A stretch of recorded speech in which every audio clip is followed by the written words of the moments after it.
Bonjour à tous, bienvenue sur Balade Parisienne, la chaîne qui vous fait découvrir Paris à travers son histoire et son patrimoine. Si chaque quartier a son monument phare, il en possède d'autres tout aussi intéressants. Je vous invite à les découvrir. Un proverbe prétend que la prostitution est le plus vieux métier du monde et qu'il existera toujours. Sans doute, car il existera toujours des gens désespérés et des gens sournois pour en profiter. Le second arrondissement de Paris fut un des hauts lieux de celle-ci, comme en témoignent les nombreuses maisons closes édifiées dans le quartier de Bonne-Nouvelle, dont certaines rues étaient même réservées à ces dames.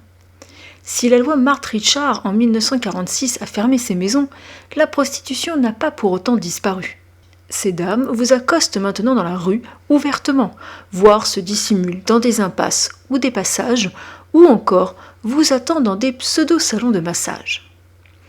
Promenons-nous en toute sécurité dans ces rues licencieuses. Si vous décidez de vous promener en ces lieux, ne prenez pas d'appareil photo. Et je parle en connaissance de cause. Et ne discutez pas avec les filles si vous n'avez pas l'intention de consommer. Les proxénètes ne sont jamais bien loin et ils ne sont pas du genre courtois. La rue d'Amboise se situe dans le quartier Vivienne. Des lettres patentes datées du 14 octobre 1780 autorisèrent le percement de cette rue sur les terrains appartenant au duc de Choiseul-Amboise. Au milieu du XIXe siècle, des maisons de jeux et de prostitution y étaient établies. Au numéro 8, emplacement de l'hôtel Lautrec, rendant hommage au peintre Henri de Toulouse-Lautrec, qui y vécut. Au premier étage s'y trouvait une chambre rouge, une des chambres réservées aux clients de la maison close. Car oui, le peintre adorait la compagnie des femmes et vivait au cœur de ses professionnels. Hélas pour Toulouse, les femmes se détournaient de son physique et il chercha consolation auprès des prostituées et de l'alcool, de l'absinthe mélangée avec du cognac. Ses œuvres d'ailleurs parlent d'elles-mêmes. De ses fréquentations, il en récolta une syphilis. Anecdote, le peintre s'était fait fabriquer une canne creuse dans laquelle il dissimulait ses flacons d'absinthe. Un autre peintre appréciait la compagnie des dames de la rue d'Amboise. Amedeo Modigliani visita les lieux durant l'année 1906.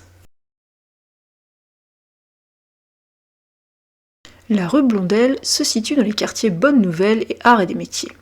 Historiquement, cette rue est un haut lieu de la prostitution parisienne. Autrefois, elle était un chemin longeant les remparts de l'enceinte de Charles V, nommée la rue des Deux Portes, au XVIe siècle, car elle se situait entre les portes Saint-Denis et Saint-Martin, puis rue Neuve-Saint-Denis en 1655. Elle prit son nom actuel par décret du 24 août 1864. Au numéro 16, ancien emplacement de la maison close au Moulin, dont la façade du rez-de-chaussée de style Art Nouveau a aujourd'hui disparu.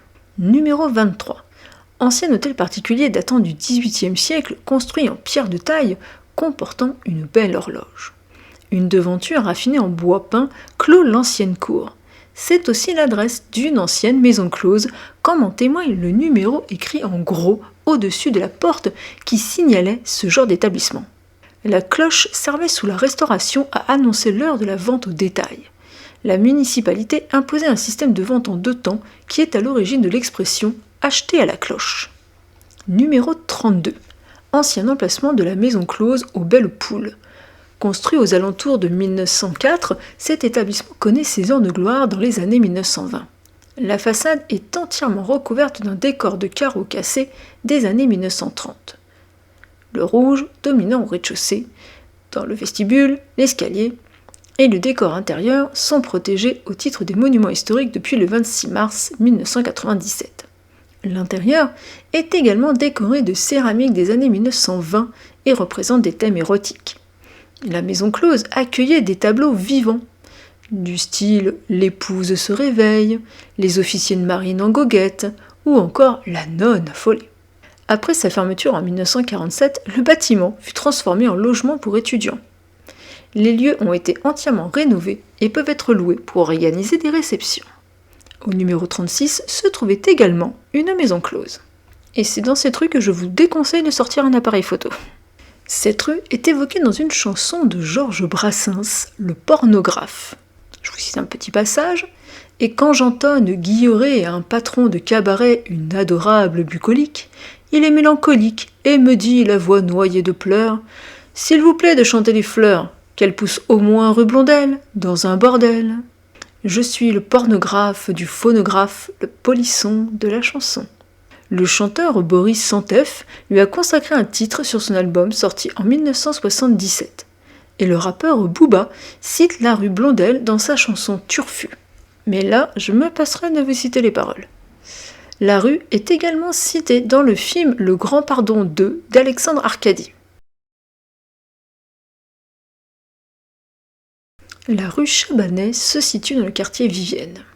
Au numéro 1, dans cette maison naquit l'architecte Eugène Viollet-le-Duc le 27 janvier 1814, l'homme qui restaura de nombreux bâtiments selon sa version de l'art médiéval.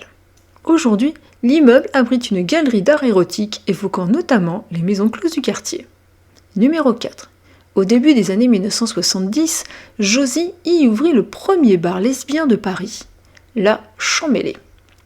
Nom faisant référence à l'actrice Mademoiselle de Champmeslé. L'établissement propose des soirées à thème, des animations, des spectacles, des soirées cartomancie. Chaque mois, la propriétaire permet à des artistes d'exposer leurs œuvres sur les murs de son bar afin de se faire connaître. Numéro 12. Hôtel particulier où vécut après la terreur la comtesse de Sérilly et qui devint plus tard le Chabanais, une des maisons closes les plus célèbres et les plus luxueuses de la capitale entre 1878 et 1946, date à laquelle ces établissements devinrent illégaux en France. Fondé, comme je viens de vous le dire, en 1878 par Madame Kelly, qui y attira la clientèle huppée du Jockey Club, le Chabanais était en 1928 la propriété de la très puritaine compagnie forestière du Sangha Ubangui, puis fut dirigé jusqu'à sa disparition par Monsieur Édouard Jalabert, assisté de Georges le Cuirassier, Ernest le Sourd et Nez Pointu. Une chambre japonaise, primée à l'exposition universelle de 1900, voisinait avec une chambre mauresque, une chambre Louis XV, une chambre hindoue, une chambre directoire, une chambre médiévale et un salon pompéien. Des médaillons de Toulouse-Lautrec et des peintures de Taucher décoraient les murs et le somptueux ameublement étonnait les visiteurs qui appartenaient pourtant à la haute société. La décoration coûta en 1880 la modique somme de 1,7 million de francs. Son mobilier fut dispersé au cours d'une célèbre vente aux enchères que dirigea Maître Reims, le 8 mai 1951, à l'hôtel Drouot. Il est regrettable qu'il n'en ait pas inscrit à l'inventaire des sites et monuments classés le Chabanais pour sa richesse décorative. 35 personnes triées sur le volet accueillaient les clients sous la surveillance de sous-maîtresses, dont la plus renommée fut, au début du siècle, Mademoiselle Marthe. Parmi les clients les plus célèbres figurèrent Pierre-Louis, Maupassant, Anatole France, Marlène Dietrich, etc. Le plus fameux de ces clients resta toutefois Édouard VII, alors qu'il n'était encore que prince de Galles. De nombreuses caricatures le représentaient avec ses dames du Chabanais, où il avait fait installer un mobilier très personnel. Dans une grande baignoire de cuivre rouge ornée d'une sphinge aux attributs déployés, le futur roi barbotait dans du champagne moum cordon rouge tout en se faisant dorloter. Acquise plus de 100 000 francs par un antiquaire en 1951, cette baignoire fut finalement rachetée par des admirateurs de Salvador Dali qui l'offrirent au peintre en 1972. Le peintre l'installa dans sa suite de l'hôtel Meurice, y fit installer un appareil téléphonique et la faisait remplir de fleurs. Autre meuble célèbre du prince, une chaise de volupté fabriquée spécialement par Soubrier, un artisan du faubourg Saint-Antoine. Ce fauteuil articulé lui permettait de suivre la cadence malgré sa corpulence. Édouard Jalabert veillait au bien-être et à la santé de ses ouailles aussi bien qu'à ceux de sa clientèle.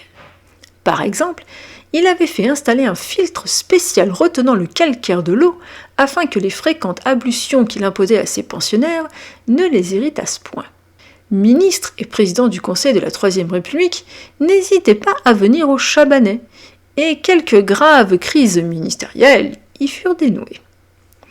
La plupart des têtes couronnées d'Europe connaissaient l'établissement. Pour des raisons d'étiquette, ces excursions apparaissaient sur l'emploi du temps officiel sous la rubrique « Visite au président du Sénat ».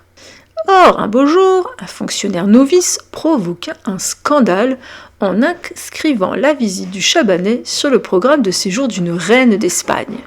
On dut en catastrophe organiser une véritable visite au président qui n'en demandait pas tant. On peut encore visiter le hall et apercevoir l'escalier et sa belle rampe en fer forgé, ainsi que les deux ascenseurs. L'un pour monter, l'autre pour descendre, destinés à éviter les rencontres gênantes. La rue Colbert appartient au quartier Vivienne. Au numéro 8, emplacement de l'ancienne maison close Le Colbert, aménagée dans un hôtel particulier qui fut démoli en 1966. Pour ceux qui connaissent le quartier, en face se trouve la Bibliothèque nationale de France, dit le Quadrilatère Richelieu. La connaissance se cultive sous toutes ses formes dans la rue Colbert. La rue du Soub se situe dans le quartier Bonne-Nouvelle. La rue s'est d'abord limitée au tronçon entre les rues Tiquetonne et Saint-Sauveur sous les noms de rue des Deux Portes Saint-Sauveur. Au XIIIe siècle, puis rue des Deux Petites Portes au XVe siècle et enfin rue Entre Deux Portes. L'origine du nom est due au fait qu'elle se trouvait entre deux portes, ce que je pense que vous aviez compris, de l'enceinte de Philippe Auguste, soit entre la poterne du comte d'Artois, d'où sortait la rue Montorgueil, et la porte Saint-Denis, et qu'elle menait également à l'église Saint-Sauveur. Au XIIIe siècle, la voie porta également le nom de rue Gratte-Cul, car le quartier, alors hors des murs, était dévolu à la prostitution, théoriquement interdite depuis 1256. Elle est citée dans un manuscrit de l'abbaye Sainte-Geneviève datant de 1450 sous le nom de rue Gratte-Con.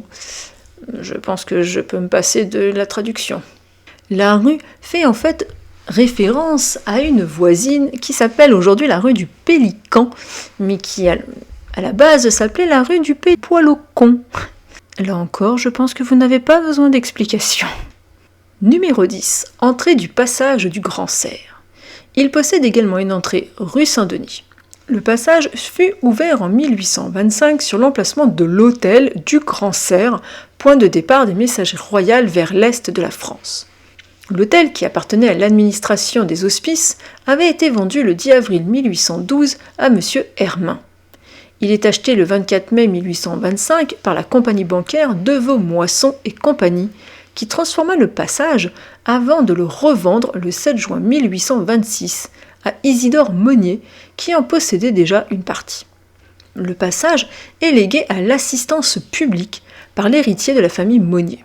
À l'époque, son revenu était de 87 217 francs, pour une valeur estimée à 850 000 francs. Mais les revenus du passage ne cessant de décroître, il fut mis en location et adjugé à un certain De Jouan pour la somme de 94 500 francs après 1882. Celui-ci se retira en 1890. 6 ans plus tard, le passage ne rapporte plus que 52 627 francs. Ne pouvant plus l'entretenir, l'assistance publique décida de le vendre. Après de nombreuses ventes annulées, le passage fut finalement vendu en 1985, pratiquement 100 ans après, à 2 sociétés privées qui le restaurèrent à l'identique. Depuis 2016, une vingtaine de commerçants du passage acceptent les paiements en bitcoin, ce qui valut au lieu le surnom de Bitcoin Boulevard. Si je vous parle de ce passage, c'est que ces dames s'y promènent régulièrement, au moins vers les entrées, mais ont la décence de ne pas vous accoster si elles ne vous sentent pas intéressées par leur service. Numéro 23. Ancienne maison close tenue par Marguerite Gourdan au XVIIIe siècle. Suite à la perte de son emploi en 1756, Marguerite se livre à la prostitution avec l'accord de son mari, le capitaine général des fermes François Didier Gourdan. Elle finit par s'attirer les faveurs d'un officier aux gardes qui lui allouera une rente annuelle de 6 000 livres en plus de cadeaux somptueux, valeur estimée à plus de 40 000 livres. En 1759, Marguerite Gourdan fonde, avec cette première fortune, une maison close dans la rue Sainte-Anne. Parmi ses premiers clients, le plus régulier fut le chevalier Jean-Baptiste Dubarry. Et non, contrairement à la rumeur, la comtesse du Barry ne s'est pas prostituée dans cette institution. En 1763, Marguerite quitte cette adresse pour la rue Comtesse d'Artois, ce qui lui vaudra le surnom de Petite Comtesse. Le 9 mars 1765, Marguerite obtient le divorce. 3 ans plus tard, le 4 janvier 1768, un incendie détruit en partie le mobilier du salon de Marguerite. En 1773, elle est internée à l'hôpital de Bicêtre en raison d'une maladie vénérienne. Elle y fait la connaissance de Justine Paris, connue pour sa beauté et son libertinage.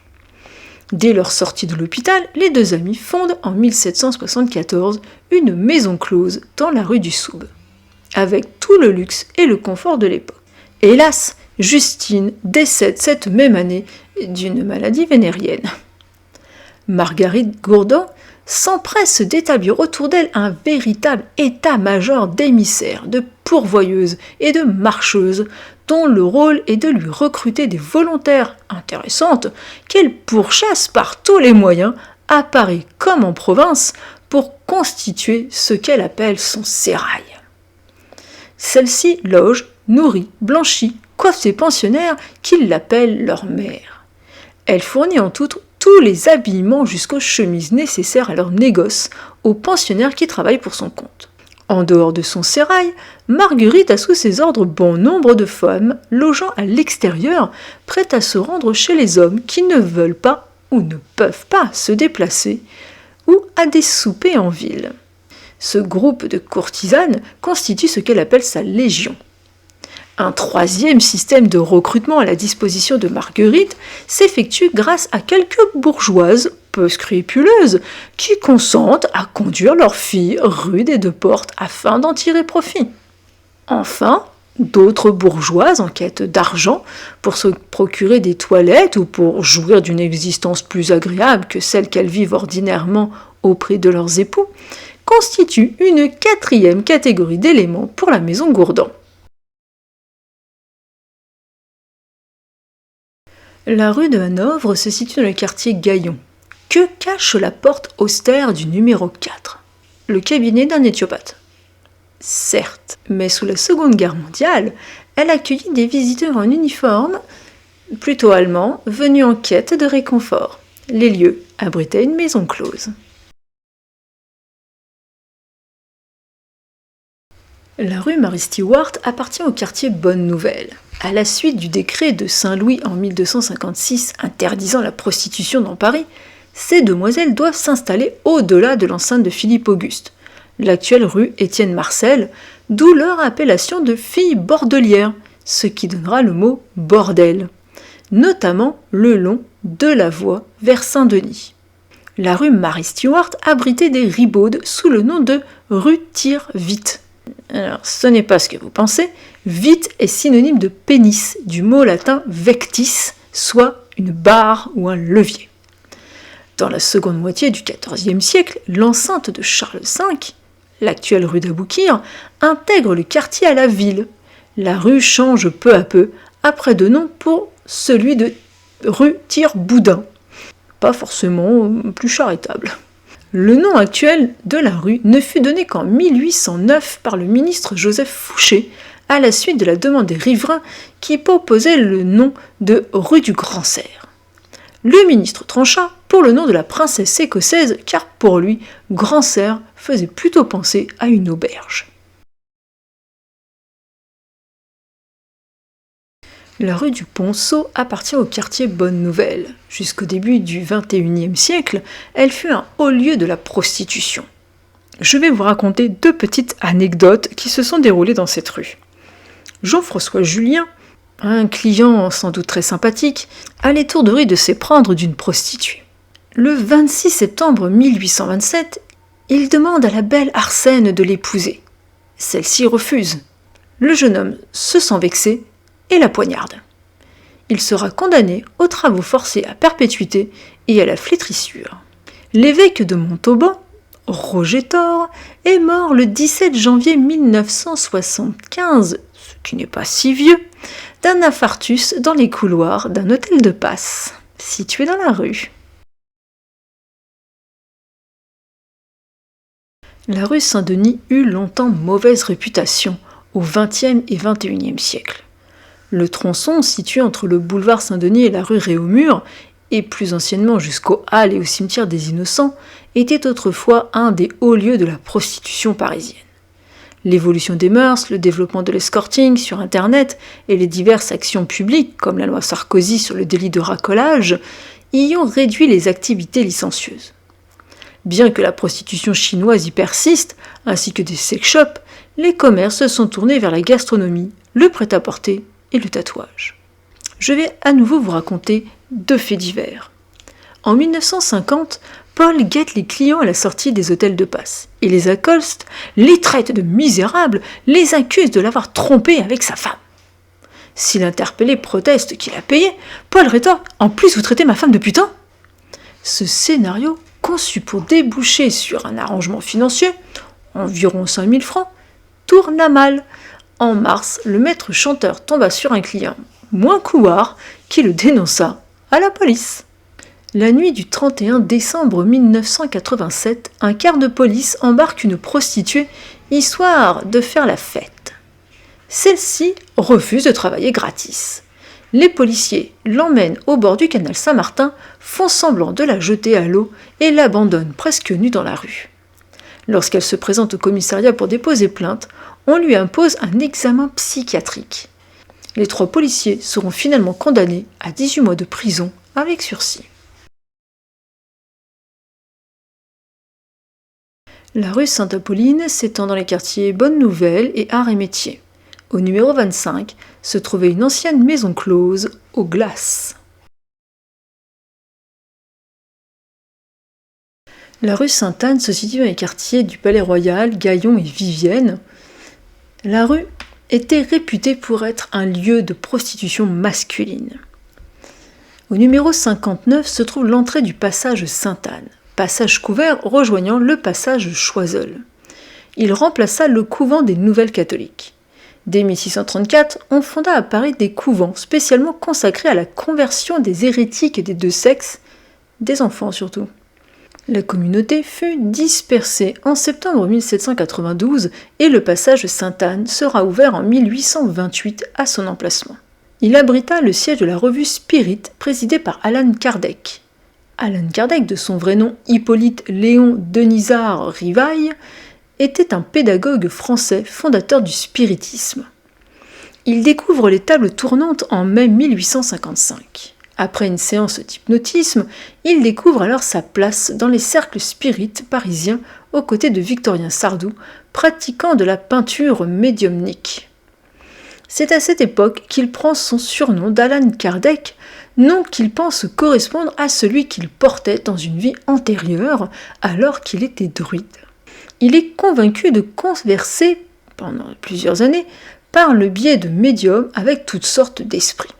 Il fonda un journal, la revue Spirit, le 1er janvier 1858.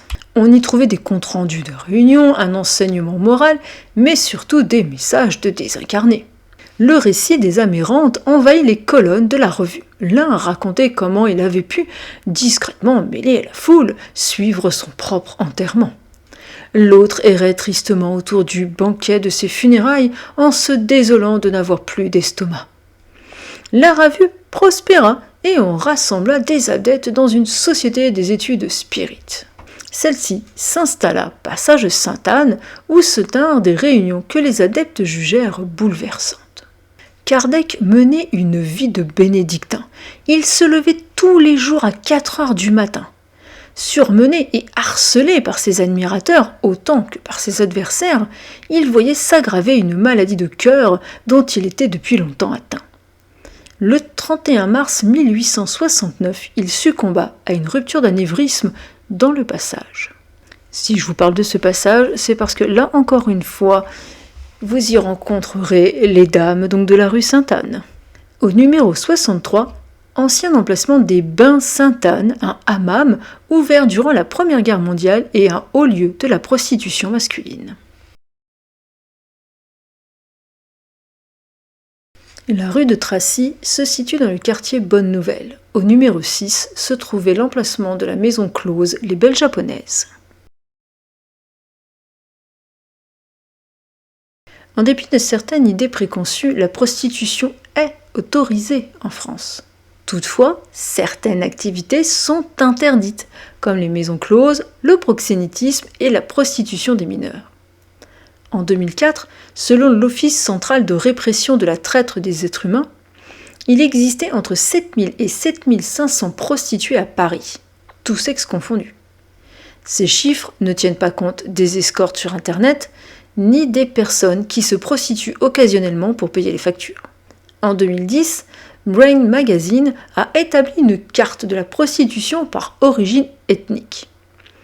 Les travestis sud-américains au bois de Boulogne, les africaines à Barbès-Rochechouart et au bois de Vincennes, les françaises à Strasbourg-Saint-Denis, les chinoises, les mongoles, les roumaines à la Porte Saint-Martin, les maghrébines le long des boulevards des Maréchaux.